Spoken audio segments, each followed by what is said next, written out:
commencer par le basique. Donc je suis couchée sur le dos,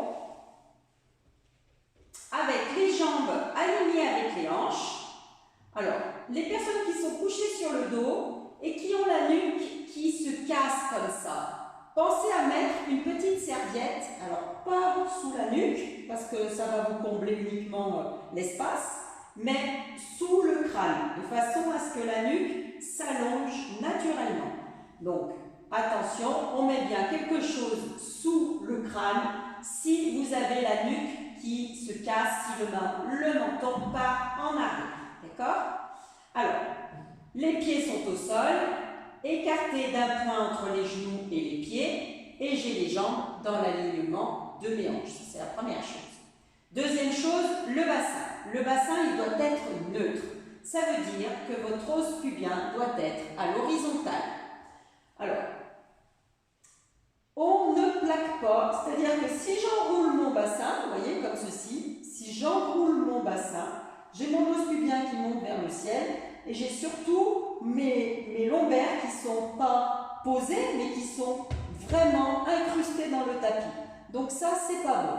Il faut que vous arriviez à relâcher le bassin, comme si vous étiez à la plage, sans faire attention, à relâcher votre bassin et à tenir l'os pubien à l'horizontale. Alors, soit on n'aura pas du tout les dernières lombaires, là, les 4, là, les 5, qui est posé sur le tapis, soit on va juste effleurer le tapis avec ses lombaires. Tout dépend de la morphologie. Mais en aucun cas, on emprunte dans le sol. D'accord? Ensuite, j'ai mes côtes tenues. Les bras sont le long de mon corps. Je n'ai aucune tension sur le haut du corps. Pour commencer mon shoulder bridge, je pars du neutre. J'enroule le bas de mon dos, donc je pose mes lombaires et j'active mes fesses et je monte vertèbre après vertèbre pour arriver à faire une ligne droite, le genou, la hanche, l'épaule. Aucune tension dans le haut du corps, uniquement le travail des fessiers et sur l'expire, je déroule. Et là, on commence par le haut du dos, je pousse mes côtes en arrière et je vais poser vertèbre après vertèbre jusqu'à retrouver le neutre. Alors, je ne sais pas si vous arrivez bien à distinguer et à voir le mouvement au niveau de ma colonne. Donc, sur l'expire, bien évidemment, j'ai le périnée transverse rentré. Je pose mes lombaires, j'active mes fesses. Et je monte vertèbre après vertèbre jusqu'à faire une ligne droite, les genoux, les hanches, les épaules. Le haut du dos est relâché et je déroule par le haut. J'inspire sur mon temps mort, j'expire sur ma descente. Poussez les côtes en arrière, vertèbre après vertèbre jusqu'à retrouver le neutre.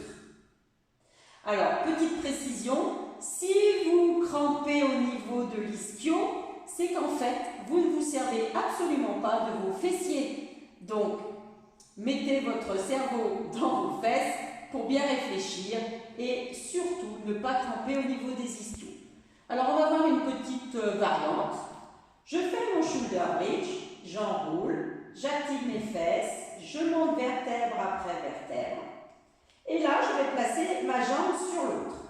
Alors, ce qu'il faut faire attention quand on enlève un appui, c'est qu'on va être déséquilibré. Donc, vous allez lever la tête pas longtemps, juste pour voir si votre bassin est bien symétrique. Si ça ne penche pas d'un côté ou de l'autre, ou si ce n'est pas raccourci d'un côté ou de l'autre.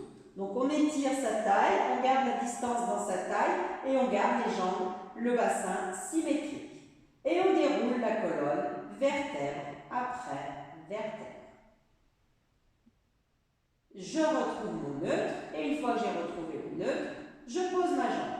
J'ai toujours mes côtes rentrées. Si je sors les côtes, voilà ce que ça fait. Ça me creuse dans le dos. Donc c'est pas bon. Tenez les côtes, tenez ces muscles. Gardez les omoplates bien plates sur le tapis. Alors, on enroule, activez les fessiers, montez, passez l'autre jambe par-dessus, on croise.